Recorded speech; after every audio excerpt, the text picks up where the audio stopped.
Bonjour. De tous les projets que vous avez supervisés, c'est lequel que vous avez préféré et pourquoi?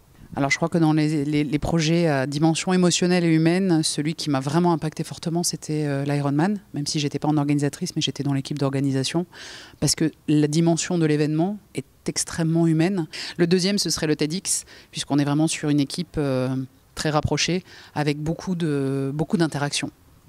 Quelles sont les qualités pour exercer le métier de co-directrice, directrice, votre métier? La première des choses, puisqu'on est sur l'amont, l'aval, c'est l'organisation. C'est d'avoir des qualités organisationnelles très très importantes, la rigueur, ne pas hésiter à vérifier et à revérifier plusieurs fois les choses, bien toujours valider avec des emails tous les items que l'on passe en revue.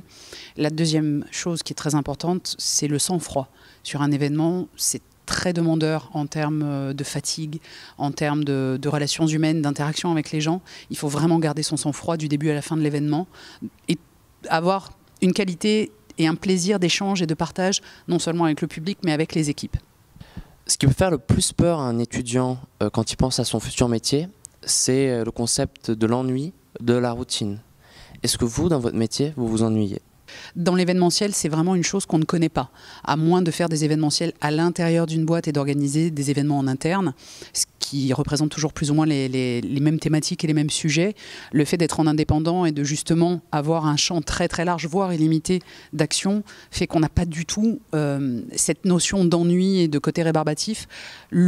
Éventuellement, le risque, c'est quand on organise un même événement plusieurs années d'affilée. Est-ce que vous pensez qu'il est nécessaire d'être passionné par son métier pour bien l'exercer ? Alors la réponse, ça va être un grand oui. Parce que je crois que de toute façon, sur des métiers qui sont autant demandeurs en énergie, si on le fait par devoir uniquement ou par nécessité, on va avoir à un moment donné une forme de pauvreté, soit dans l'exécution, soit dans l'interaction avec les gens. Ce qui fait qu'à un moment donné, on vibre et qu'on est capable de donner tout et même plus que ce dont on se sentait capable en termes de ressources, en termes de créativité. C'est vraiment le maître mot, c'est la passion. Est-ce que vous avez passé un bon moment ici? Est-ce que vous avez apprécié le contact avec les étudiants? Est-ce que peut-être vous aurez envie de revenir l'année prochaine? J'ai trouvé ça vraiment super. Premièrement parce que j'ai vu des étudiants qui étaient captifs. Il y a eu des interactions avec des têtes qui se hochaient, j'ai vu pas mal de prises de notes, etc. Le moment des questions-réponses est super intéressant parce que leurs questions ont été très pertinentes et du coup ça m'a permis d'aborder des sujets dont je n'avais pas parlé.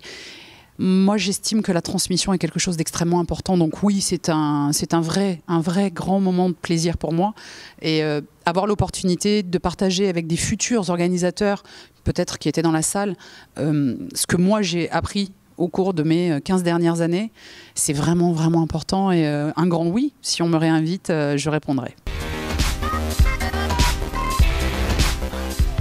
Tout d'abord, elle m'a bien plu, j'ai appris plein de choses. J'ignorais, je ne sais pas vraiment ce que je voulais faire après l'IUT et j'ai un peu plus une idée aussi sur le stage et sur ce que j'aimerais faire. C'est vraiment beaucoup de l'organisation, beaucoup de contacts, vraiment faire confiance à son équipe, tout se joue sur le relationnel et je pense que c'est vraiment le plus important dans l'événementiel. L'événementiel, ça m'intéressait vraiment et là, ça m'a permis vraiment de voir ce que c'était grâce à ces expériences, etc. Donc ouais, ça m'a intéressé vraiment.